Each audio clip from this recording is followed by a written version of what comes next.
నేను ఒక్క మాట మీ ద్వారా అడగదలుచుకున్నాను అధ్యక్ష, ఈ రాష్ట్రంలో జరుగుతున్న ఇసుక దోపిడీలో వాళ్ళ పాత్ర లేదా? లక్షలాది వేలాది లారీలలో ఇసుక దోపిడీకి పాల్పడుతుంటే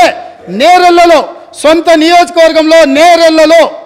ఇసుక దోపిడీకి పాల్పడుతుంటే ఇసుక లారీలు దళితుల మీద ఎక్కించి తొక్కి చంపుతుంటే ఆ దళితులు నిరసన తెలిపినందుకు ఇసుక దోపిడీలో నేరెళ్లలో నిరసన తెలిపిన దళితులను పోలీసులను పెట్టి నిర్బంధించి పోలీస్ స్టేషన్లో పెట్టి కరెంటు షాకులు పెట్టి సంసారానికి పనికి రాకుండా హింసించినందుకు ఇసుక దోపిడీకి పాల్పడి ఇసుక లారీలతో దళితులను తొక్కిచ్చి చంపించినందుకు ప్రశ్నించిన దళితులను పోలీస్ స్టేషన్లో పెట్టి పోలీస్ కరెంటు షాకులతో కొట్టి సంసార జీవితానికి పనికి రాకుండా చేస్తే తెలంగాణ రాష్ట్రం ఇచ్చిన లోక్సభ స్పీకర్గా మీరా కుమారి గారిని మా మిత్రుడు పొన్నం ప్రభాకర్ గారు ఆ దళితులను పరామర్శించడానికి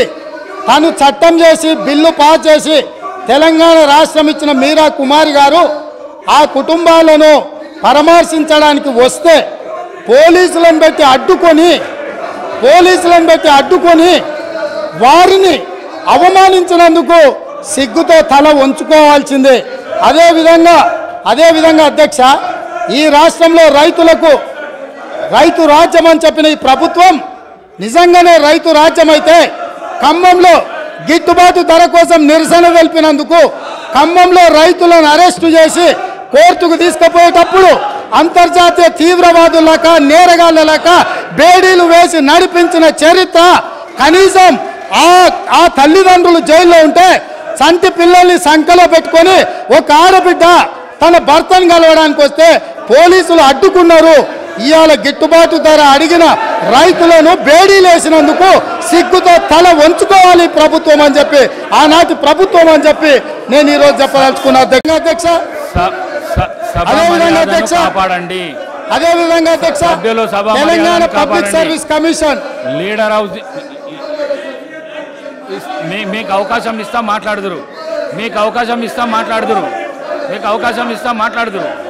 మీరు వెళ్ళకు రాకండి, మీకు అవకాశం ఇస్తాం మాట్లాడుదురు, సభా గౌరవాన్ని కాపాడండి.